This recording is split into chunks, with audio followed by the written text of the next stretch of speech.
Әдебиеттік оқу пәні оқушылардың оқу дағдылары мен оқырмандық біліктілігін қалыптастыруға, сөз өнерін сезінуге мүмкіндік беретін негізгі пәндердің бірі. Жаңартылған білім беру аясында оқудың нәтижелілігі оқу бағдарламасындағы оқу мақсаттарының жүзеге асуымен тығыз байланысты.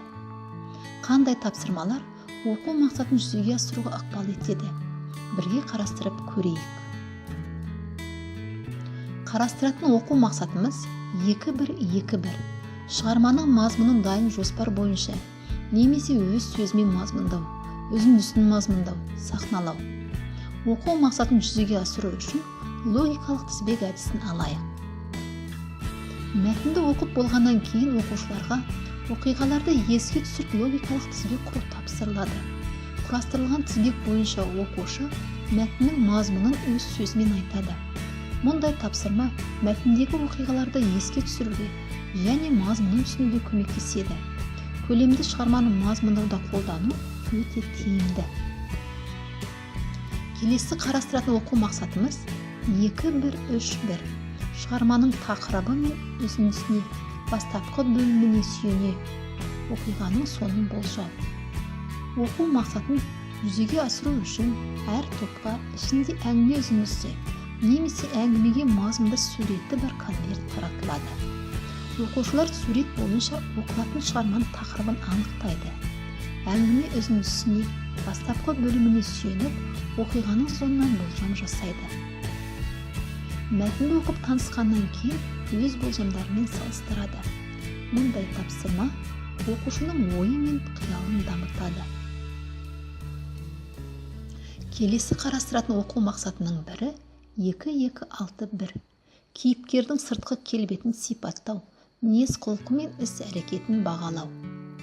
Оқу мақсатын жүзеге асыру үшін мәтінді оқып танысқаннан кейін кейіпкерлердің сыртқы келбетін сипаттап, мінез-құлқы мен іс-әрекетін бағалауды Вен диаграммасы арқылы жүргізу ұсынылады. Кейіпкерлердің ұқсастығы мен айырмашылығын анықтап, мінез-құлқын іс-әрекетіне баға беріледі. Мұндай тапсырмалар оқушылардың сезімі мен қиялын дамытып, шығармашылыққа жетелейді, сыни ойлауын дамытады. Ендігі қарастыратын оқу мақсатымыз 2-1-4-1. Сөйлеу барысында мақал-мәтелдерді, вербалды емес тілді құралдарды қолдану. Осы оқу мақсатын жүзеге асыру үшін вербалды емес тілді құралдарға не жататынын анықтайық. Вербалды емес қарым-қатынас құралына поза, ым-ишара, мимика, визуалды қатынастар жатады.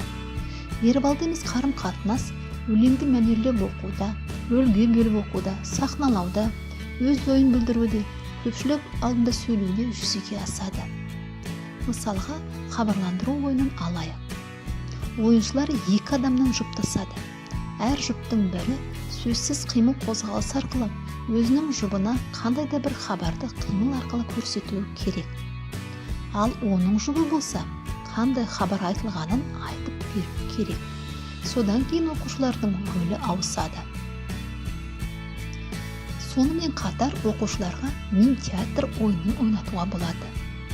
Бір оқушы шығармадағы кейіпкерді ым-ишара, мимика, қимыл арқылы сынып алдында көрсетеді.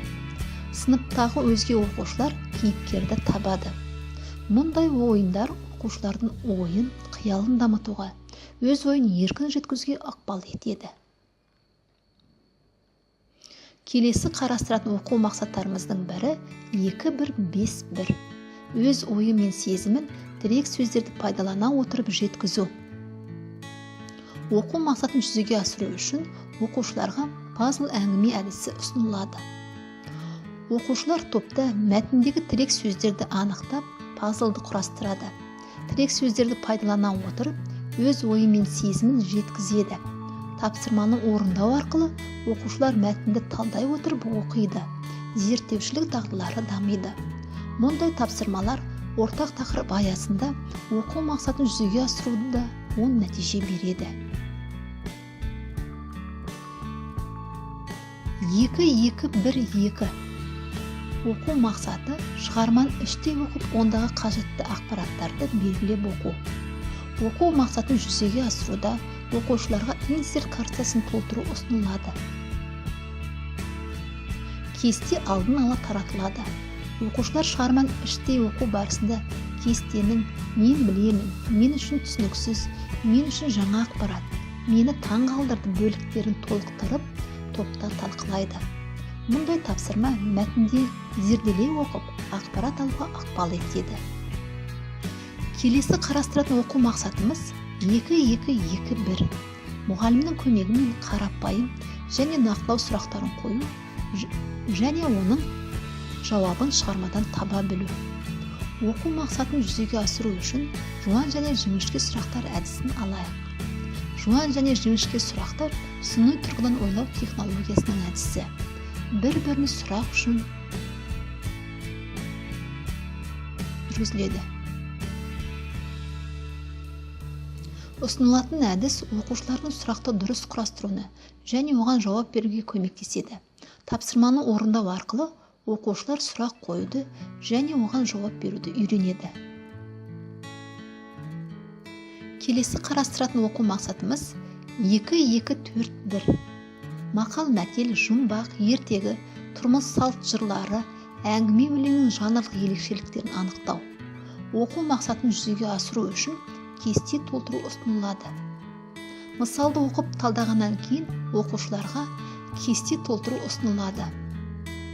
Кестеде мысалдың аты, кейіпкерлері, мысалдан шығаратын қорытынды бөліктер берілген. Немесе ауыз әдебиет түрлерін анықтауға мынандай кесте ұсынуға болады. Кестеде ауыз әдебиетінің түрлері, мақал-мәтелдер, жаңылтпаштар, жұмбақтар, ертегілер, санамақтар жазылған. Олардың рөлі, маңызы және олардың қолданылуы. Кестені толтыру арқылы оқушылар шығарманың жанрлық ерекшелігін анықтайды. Және оларды ажырата біледі. Сонымен қатар қарастыратын тағы бір оқу мақсатының бірі 2-3-2-1.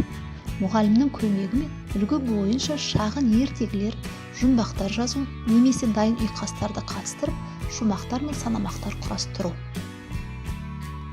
Оқу мақсатын жүзеге асыруда оқушылар бірде шағын ертегі құрастырса, бірде санама құрастырады. Енді бірде дайын ұйқастарға өлең құрастырады.